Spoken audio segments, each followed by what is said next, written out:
वो सुनेगा वो संसार सागर में नहीं पड़ेगा, भव सागर से पार हो जाएगा। भगवान की कथा तीन प्राणियों को पवित्र कर देती है। वक्तारम पृच्छकम सोत्रिस तत्पाद सलिलम यथा, जो इस कथा को पूछता है वो पवित्र हो जाता है, जो सुनाता है वो पवित्र हो जाता है, और जो अन्य लोग बैठ करके सुनते हैं वो पवित्र हो जाते हैं। इसका मतलब बोले पृच्छकम पूछने वाला, बोले जो मुख्य यजमान जिसने योजना बनाई कि हम कथा सुने, उसी ने सब कुछ किया, तैयारी की, तो वो पवित्र हो जाता है। जो सुनाएगा बोले वो पवित्र हो जाएगा, और बाकी लोग जो वहां सुनने आएंगे वे सब धन्य हो जाएंगे और पवित्र हो जाएंगे। वक्तारम पृच्छकम सोत्र तत्पाद सलिलम यथा। और ये बहुत बड़ा दान है महाराज। अन्नदान, जलदान, भोजन दान, वस्त्र दान, ये सब दान महत्वपूर्ण हैं। इन दानों का बहुत बड़ा महत्व है। परंतु कोई पूछे कि सबसे बड़ा दान इस धरती पर क्या है, तो गोपियां कहती हैं कि जो व्यक्ति भगवान की कथा का दान करता है उससे बड़ा दानी इस धरती पर कोई नहीं। मैं नहीं कह रहा हूं, गोपियां कहती हैं गोपी गीत में कि तव कथामृतम तप्त जीवनम कविभिरीडितं कल्मषापहं श्रवण मंगलम श्रीमदाततं भुवि गृह्णन्ति ते भूरिदा जनाः। गोपियां कहती हैं तव कथामृतम, हे कृष्ण, हे नंदनंदन, हे यशोदानंद वर्धन, तव कथामृतम, ये आपकी जो कथा है ये अमृत के समान है। तप्त जीवनम, संसार में जो तपे हुए प्राणी हैं, दैहिक दैविक भौतिक ताप से ऐसे तपे हुए प्राणियों के लिए जीवन के समान है, जीवनी शक्ति है। कविभिरीडितम, बड़े बड़े कवियों ने, विद्वानों ने इसे गाया, इसकी स्तुति की। कल्मषापहम, समस्त प्रकार के पापों का नाश करने वाली ये कथा है। भुवि गृह्णन्ति ते भूरिदा जनाः, जो आपकी इस कथा का दान करते हैं, भूरिदा जनाः, वो बहुत बड़े दानी हैं, उनके जैसा दानी तो इस धरती पर कोई नहीं। गोपियां कहती। तो भगवान की कथा का दान सर्वश्रेष्ठ दान है, और ये दान दो लोग मिलकर के करते हैं, एक मुख्य यजमान और दूसरा वक्ता। मुख्य यजमान आयोजन करते हैं और वक्ता सुनाता है। इन दो व्यक्तियों के द्वारा ये किया गया दान, जो सबको कथा का दान प्राप्त होता है, यह सर्वश्रेष्ठ दान है। सर्वश्रेष्ठ क्यों है? बोले दुनिया में कोई दान दोगे वो खत्म हो जाएगा। आप किसी को अन्न दोगे, खा पी करके वो अन्न एक दिन खत्म हो जाएगा। अच्छे से अच्छा कपड़ा दोगे, बोले कुछ दिन में पुराना होकर के खत्म हो जाएगा। धन दोगे, एक दिन खर्चा हो जाएगा, वो भी समाप्त हो जाएगा। दुनिया में जितना दान है वो सब दान एक न एक दिन नष्ट हो जाता है। लेकिन कथा का दान, ये ज्ञान जो आत्मा को प्राप्त हुआ, भगवत भक्ति, ज्ञान, विज्ञान और भगवत प्रेम की जो प्राप्ति कथा में हुई, ये दान जन्म जन्मांतर तक जीव के साथ रहता है, ये कभी नष्ट नहीं होता। क्यों? बोले ज्ञान कभी नष्ट नहीं होता। वो ज्ञान शरीर छोड़ने के बाद भी आत्मा में संस्कार के रूप में प्रतिष्ठित रहता है और जन्म जन्मांतर तक रहता है। इसीलिए विद्वानों ने कहा कि भगवान की कथा से बढ़ करके इस धरती पर कोई दान नहीं है। भुवि गृह्णन्ति ते भूरिदा जनाः। तो भगवान की ये मंगलमयी कथा, श्री राम कथा हम सभी लोग श्रवण कर रहे हैं। भगवान श्री राम के चरित्र का एक एक अक्षर हमारे महान से महान पाप को नष्ट करने वाला है। और ये रामायण महाकाव्य तो साक्षात वेदावतार, वेद का तत्व ही रामायण के रूप में महर्षि वाल्मीकि के द्वारा प्रकट हुआ। कल की कथा में आप सभी लोगों ने श्रवण किया कि भगवान श्री रघुनंदन पिता के वचन को सत्य करने के लिए वन में जाने को तैयार हो गए।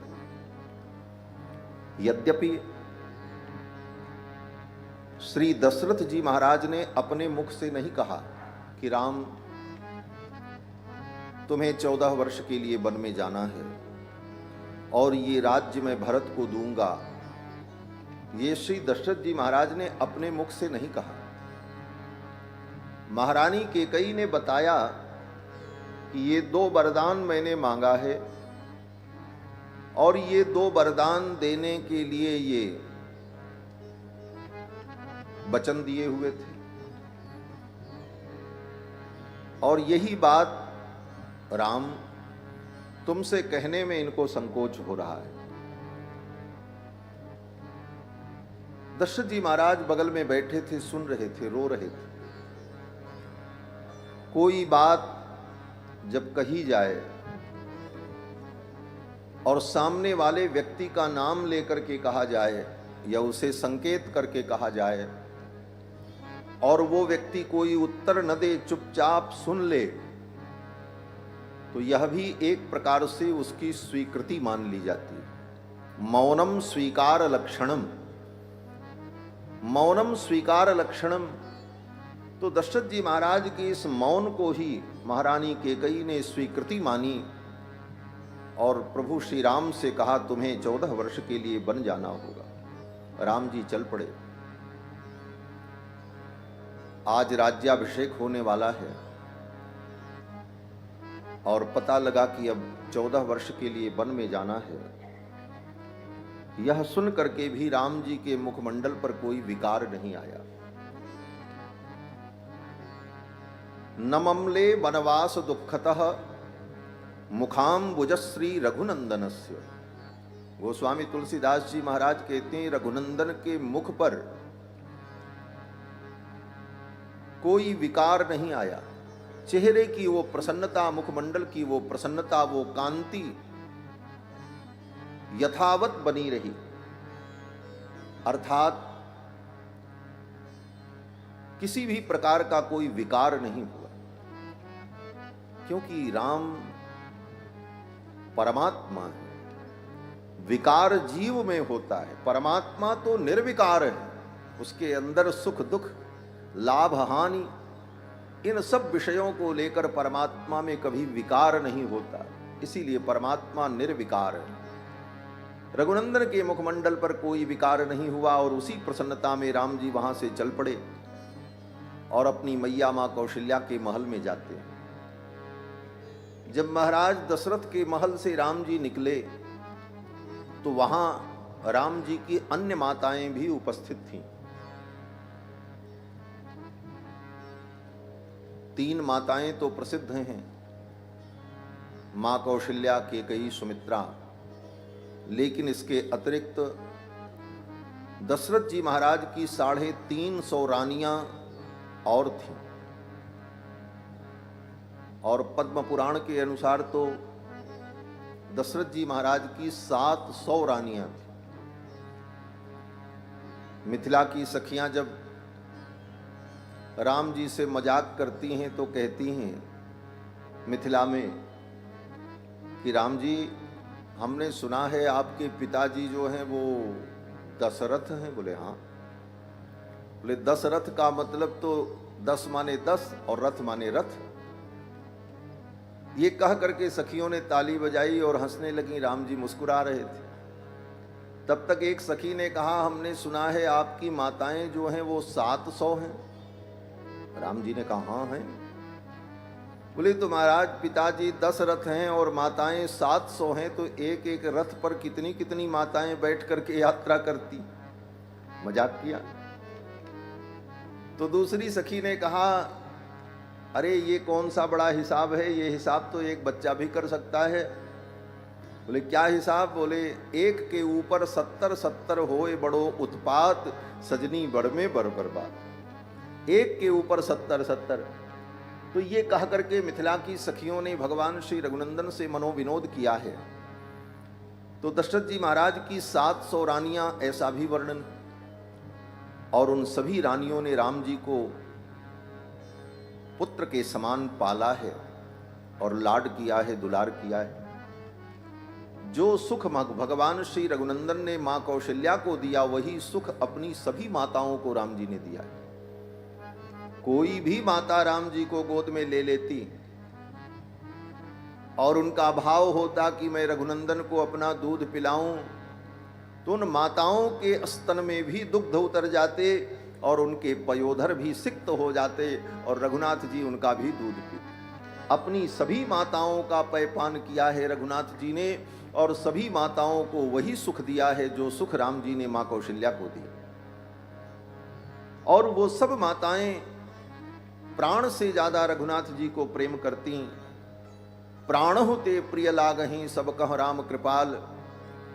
जब रघुनाथ जी के वनवास की बात आई और रघुनाथ जी पिताजी के महल से निकल करके बाहर चले, तो जितनी माताएं वहां पर थीं वो सब करुण क्रंदन करने लगी।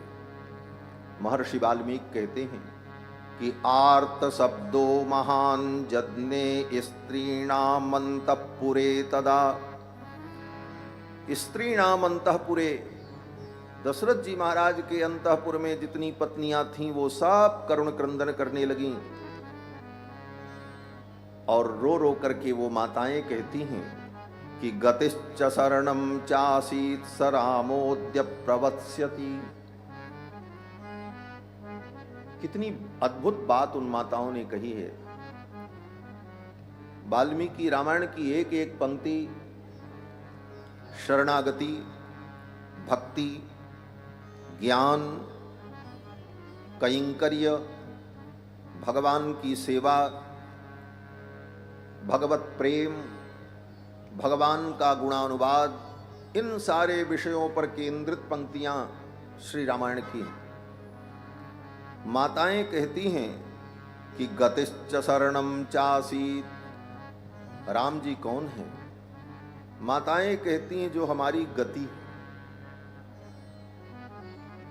शरणम, जो हमारे शरण हैं।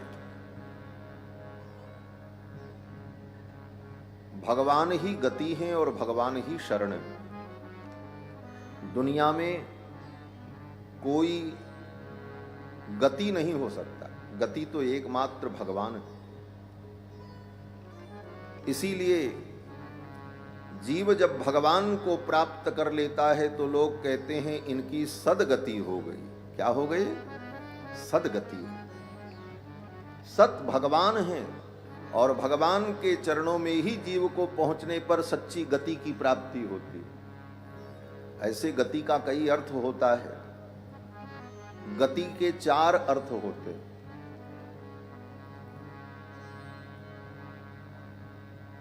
गति का 4 अर्थ होता है। गति गमन, गति ज्ञान, गति प्राप्ति और गति मोक्ष। ये 4 अर्थ गति शब्द के होते हैं। गति गमन, चलने को भी गति कहते हैं। कोई बहुत तेज चले तो लोग कहते हैं बड़ी तीव्र गति से जा रहे हैं, गति गमन। गति ज्ञान, गति का अर्थ ज्ञान भी होता है। जिसको रामायण का, शास्त्र का गंभीर ज्ञान हो तो लोग कहते हैं महाराज इनकी शास्त्र में बड़ी गति है, वेद शास्त्र में इनकी बड़ी गति है। तो गति माने ज्ञान। गति गमन, गति ज्ञान, गति प्राप्ति। गति माने प्राप्ति भी होती है। किसी को भगवान के चरणों की प्राप्ति हो जाए तो कहते हैं कि इनको राम जी की शरणागति मिल गई, कि राम जी की शरण में पहुंच गए। और गति माने मोक्ष। किसी को मुक्ति की प्राप्ति हो जाए तो कहा जाता है इनको परम गति की प्राप्ति हो। परम गति माने मोक्ष। तो गति ज्ञान, गति गमन, गति प्राप्ति, गति मोक्ष, ये चारों अर्थ राम जी में घटित होते। माताएं कहती हैं गतिश्च शरणम चासीत, राम जी हमारे गति हैं।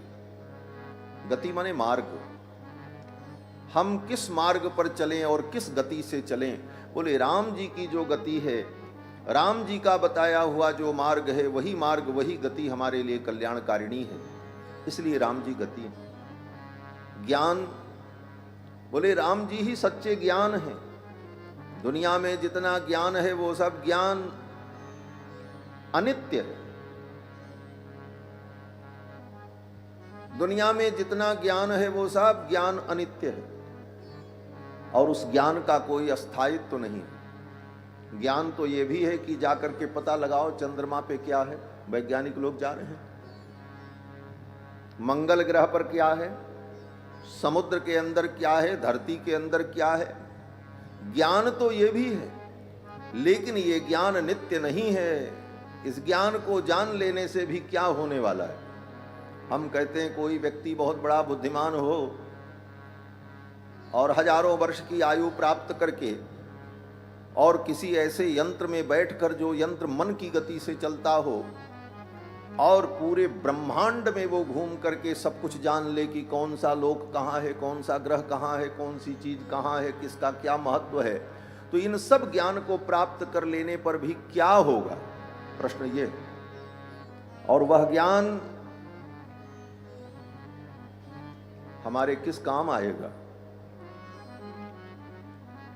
इसलिए ऋषि मुनियों ने, महात्माओं ने, संतों ने कहा संसार का जो ज्ञान है वो ज्ञान नाशवान है, वो ज्ञान एक दिन नष्ट हो जाता है। उस ज्ञान की हमारे जीवन में कोई आवश्यकता नहीं रह जाती। आज भी जो हम लोग पढ़ाई पढ़ लेते हैं स्कूल में, विद्यालय में, कोर्स की किताबें, उस समय लगता है इस ज्ञान की बड़ी ज़रूरत है, क्योंकि परीक्षा पास करनी है, और परीक्षा पास करने के बाद फिर अपने काम धाम में लग जाने के बाद उस ज्ञान को व्यक्ति भूल जाता है, उसके जीवन में कोई आवश्यकता ही नहीं पड़ती। तो ये संसार का सब ज्ञान अनित्य है। सच्चा ज्ञान भगवान का ज्ञान है। एकेन विज्ञानेन सर्वं विज्ञातम भवति। इसी को वेदों ने कहा कि एकेन विज्ञानेन सर्वं विज्ञातम भवति। एक के विज्ञान होने पर सब का ज्ञान हो जाता है। वो एक क्या है, बोले वही भगवान है। एकेन विज्ञानेन सर्वं विज्ञातम भवति। एकेन मृण्मयेन घटेन सर्वं मृण्मयं विज्ञातम भवति। जैसे मिट्टी के 100 घड़े रखे हों एक जैसे, तो एक मिट्टी के घड़े को लेकर ठोंक करके, देख करके व्यक्ति जान ले कि ये मिट्टी का घड़ा है, तो 99 घड़े को भी वो जान लेता है। एकेन घटेन सर्वम घटम विज्ञातम भवति। जिस प्रकार एक घट ज्ञान से सैकड़ों घट का ज्ञान उसे सिद्ध हो जाता है, और जीवन पर्यंत दुनिया में जहां कहीं मिट्टी का घड़ा होगा उसे देखते ही पता चल जाएगा ये मिट्टी का घट है। उसी प्रकार एकेन विज्ञानेन सर्वं विज्ञातम भवति। एक भगवान के जान लेने पर वो सब कुछ जान लेता है, कुछ जानने के लिए बचता ही नहीं, क्योंकि भगवान में ही सब कुछ है। तो भगवान ही परम ज्ञान है। गोस्वामी तुलसीदास जी महाराज कहते हैं, ज्ञान अखंड एक सीताबर। दुनिया में जितना ज्ञान है वो सब खंड है, टुकड़े हैं, ब्लॉक है, लेकिन भगवान तो अखंड ज्ञान है। ज्ञान अखंड एक सीताबर। ज्ञानानंदमयम देवम यस्यास्ते हृदये संवित्। ये सब भगवान के विषय में कहा गया। तो भगवान ही ज्ञान है, तो भगवान ही गति है, भगवान ही ज्ञान है। गति ज्ञान, गति गमन, गति प्राप्ति। गति का अर्थ जो प्राप्ति है, तो भगवान ही प्राप्तव्य है।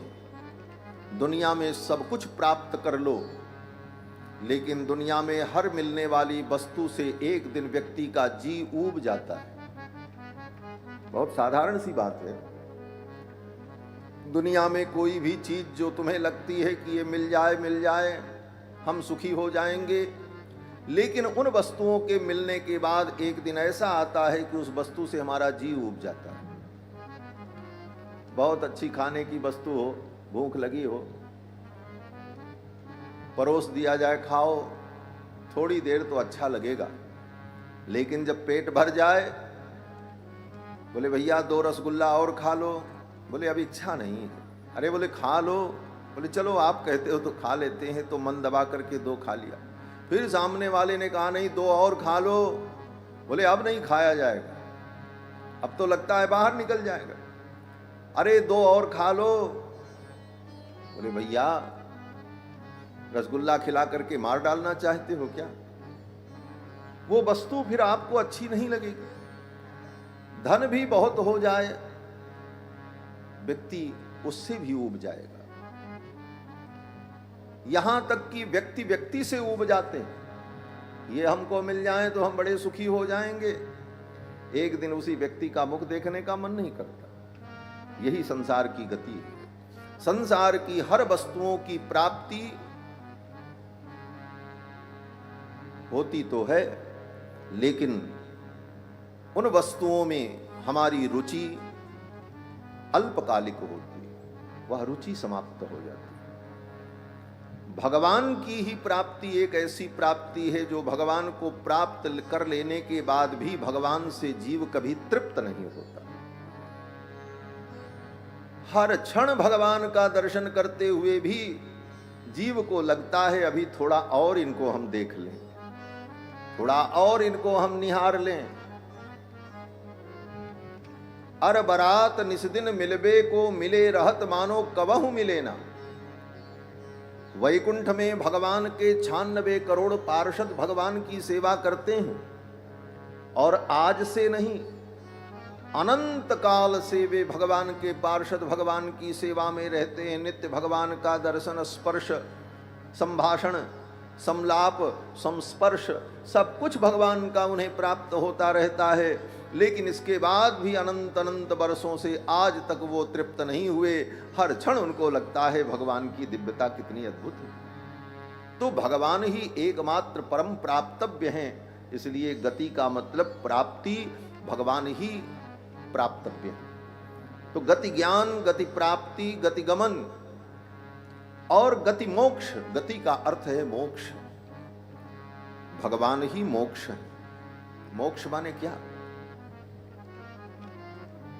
भगवान से हम दूर हुए यही बंधन है, और भगवान के चरणों में पहुंच जाएं इसी का नाम मुक्ति है। मुक्ति कहीं कुछ अलग नहीं। आप कहोगे महाराज वैकुंठ में पहुंचने को मुक्ति कहा जाता है, गोलोक में चले जाएं मुक्ति कहा जाता है। बोले गोलोक वैकुंठ को मुक्ति इसलिए कहा जाता है कि वहां भगवान है।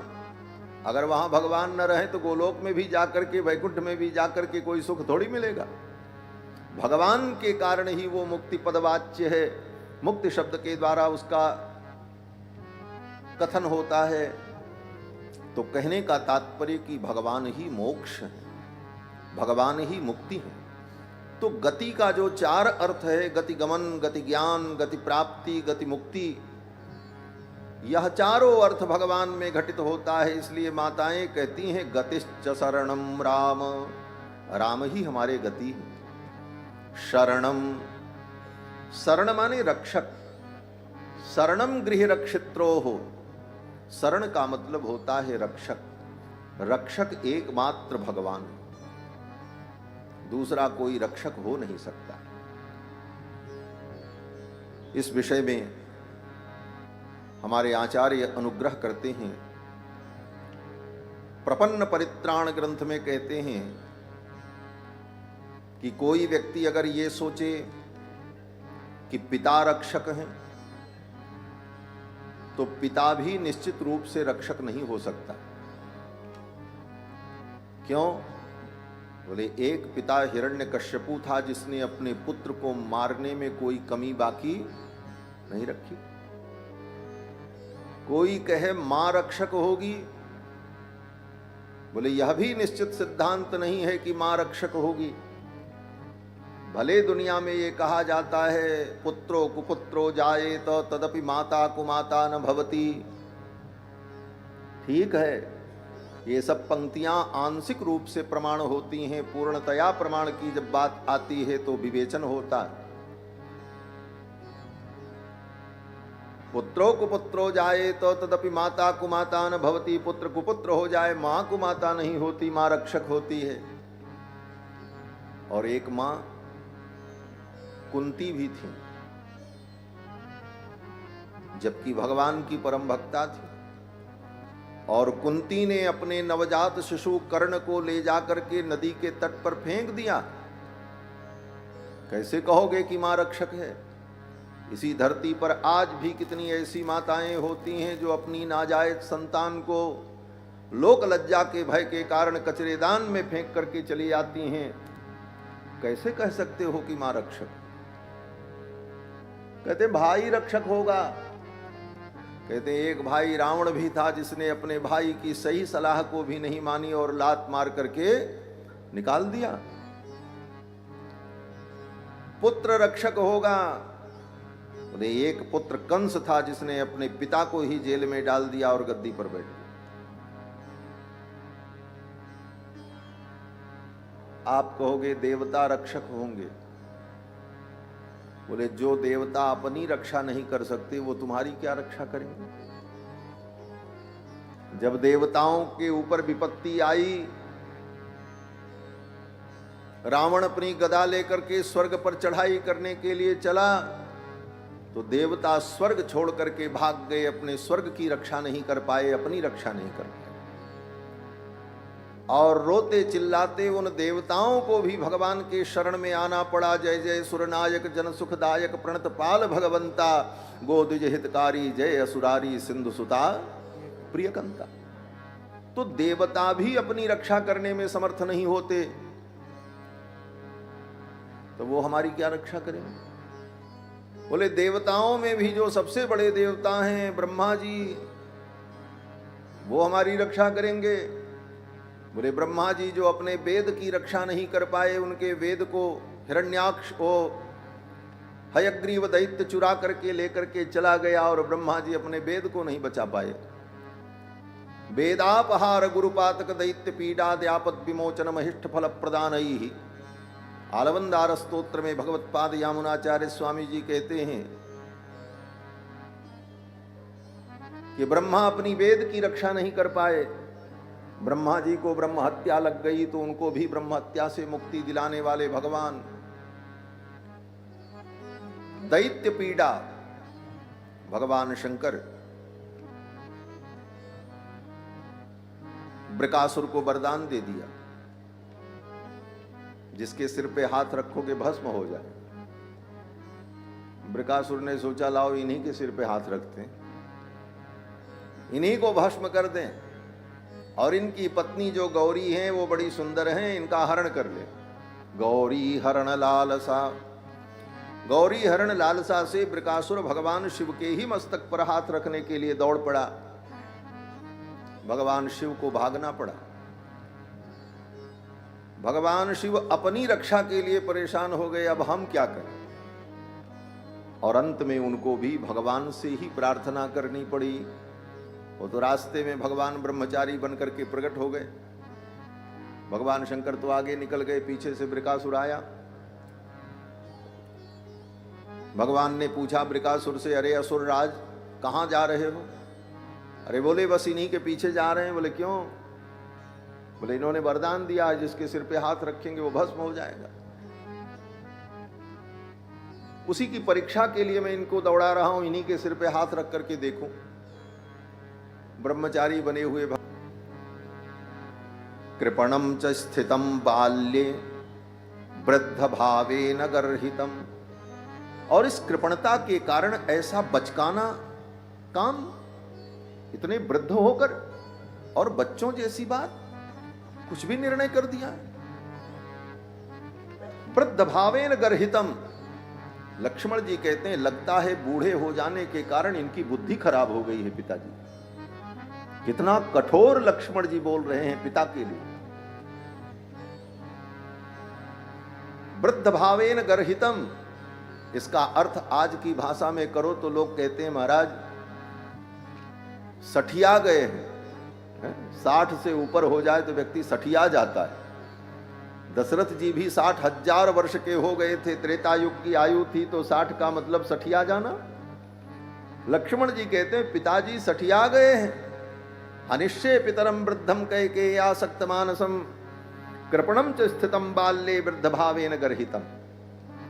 ये लक्ष्मण जी की वाणी बड़ी कठोर है पिता के प्रति, परंतु ये लक्ष्मण जी का धर्म बोल रहा है, लक्ष्मण जी की आत्मा बोल रही है। लक्ष्मण जी की राम जी के प्रति जो भक्ति है, जो समर्पण है, वो बोल रहा है। इसे उस दृष्टि से मत देखो। बोले ये कौन सा धर्म है कि पिता के लिए ऐसे कठोर शब्द। बोले इसके पहले तो लक्ष्मण जी ने कभी पिताजी के लिए ऐसे कठोर वचन नहीं कहे। आज ही लक्ष्मण को क्यों कहना पड़ रहा है, विचार यहां से शुरू होगा। आज तक लक्ष्मण जी ने भी तो पिता के चरणों में वंदन किया, मातृ देवो भव, पितृ देवो भव, आचार्य देवो भव। लेकिन आज लक्ष्मण जी अपने उस पिता को ऐसे कठोर वचन कह रहे हैं। कौन सा धर्म संकट आ गया। और लक्ष्मण जी जो कह रहे हैं ये धर्म है, बोले हां यही धर्म है। कल मैंने निवेदन किया था कि चारों भाइयों के अलग अलग धर्म हैं। राम जी का धर्म सामान्य धर्म है, लक्ष्मण जी का धर्म विशेष धर्म है। राम जी ने सामान्य धर्म की स्थापना की और लक्ष्मण जी ने विशेष धर्म की स्थापना की। दोनों की व्याख्या में मैंने निवेदन किया था, सामान्य धर्म कहता है मातृ देवो भव, पितृ देवो भव, आचार्य देवो भव, अतिथि देवो भव, सत्यम वद धर्मम चर, देव पितृ कार्याभ्याम मा प्रमद, अहरह संध्यामुपासीत, श्रद्धयादेयम अश्रद्धयादेयम ह्रियादेयम भ्रियादेयम। ये सारे जो वेद वाक्य हैं ये सामान्य धर्म है। सामान्यतया सभी को इन धर्मों का पालन करना चाहिए। विशेष धर्म क्या है, बोले विशेष धर्म भगवान के चरणों की भक्ति, भगवान की सेवा, भगवान के प्रति समर्पण, भगवान की शरणागति, ये विशेष धर्म है जीव का। अपने आप को भगवान के चरणों में समर्पण करना ये विशेष धर्म है। सामान्य धर्म कहता है मातृ देवो भव, पितृ देवो भव, माता पिता देवता हैं, देवता के समान उनका आदर करो, पूजन करो, सम्मान करो। अतिथि भी देवता है, उनका भी सम्मान करो, पितरों का भी पूजन करो। देव पितृ कार्याभ्याम मा प्रमद। लेकिन ये सब कुछ तुम शरीर से करो, मन से करो, संसाधन से करो, लेकिन आत्मा का समर्पण तो भगवान के चरणों में करो। ये शरणागति विशेष धर्म है। आत्मसमर्पण भगवान के चरणों में होना चाहिए। अपने आप का समर्पण भगवान के चरणों में हो, ये विशेष धर्म। अब बात आई दूसरी कि सामान्य धर्म और विशेष धर्म दोनों का पालन व्यक्ति को करना चाहिए। सामान्य धर्म भी करते रहो, मातृ देवो भव, पितृ देवो भव, सबका आदर करो, सम्मान करो और भगवान के चरणों में अपने मन को समर्पित करो, आत्मा को भगवान के चरणों में समर्पित करो। लेकिन अगर ऐसी परिस्थिति आ जाए कि सामान्य धर्म का अगर हम पालन करेंगे तो विशेष धर्म का पालन नहीं हो पाएगा,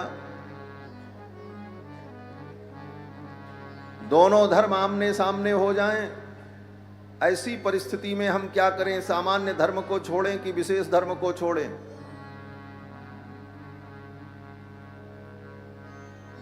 दोनों धर्म अगर सामने आ जाएं और ये परिस्थिति हो कि एक ही का पालन हो पाएगा, दोनों का पालन नहीं हो पाएगा, तो उस परिस्थिति में हम किस धर्म का त्याग करें, सामान्य धर्म का कि विशेष धर्म का। तब शास्त्र कहता है कि विशेष के लिए सामान्य का त्याग हो जाता है। ऐसे भी दुनिया में कोई विशेष चीज के लिए सामान्य चीज को हम छोड़ देते हैं।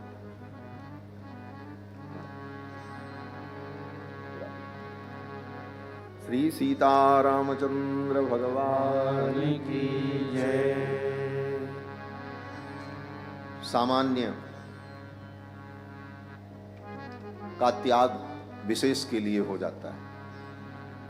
तो विशेष धर्म भगवान के चरणों में आत्मसमर्पण है और सामान्य धर्म मातृभक्ति, पितृभक्ति, लोक रीति, लोक व्यवहार इत्यादि।